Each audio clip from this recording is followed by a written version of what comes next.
Sa harap ng banta ng bagyong Krising, ipinamalas ng Police Regional Office 5 ang kanilang kahandaan at mabilis na pagtugon upang matiyak ang kaligtasan ng mga mamamayan sa rehiyon ng Bicol.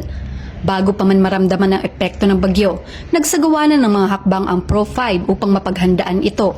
Kasama sa mga hakbang na ito ang pagpupulong sa mga lokal na pamahalaan at iba pang ahensya upang pag-usapan ang mga contingency plan at pagpapakalat ng impormasyon sa publiko hinggil sa mga dapat gawin bago, habang at pagkatapos ng bagyo.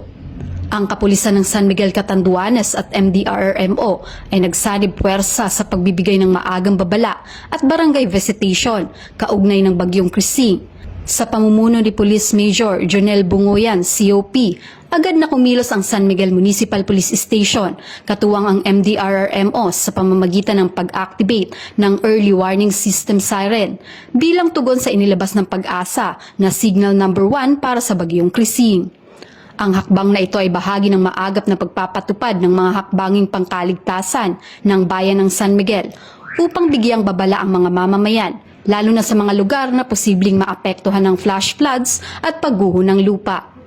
Matapos ang siren activation, nagsagawa ng barangay visitation ang pinagsanib na puwersa ng PNP San Miguel at MDRRMO upang i-assess ang aktwal na kalagayan sa mga komunidad at tiyakin na walang mga insidente ng pagbaha o landslide.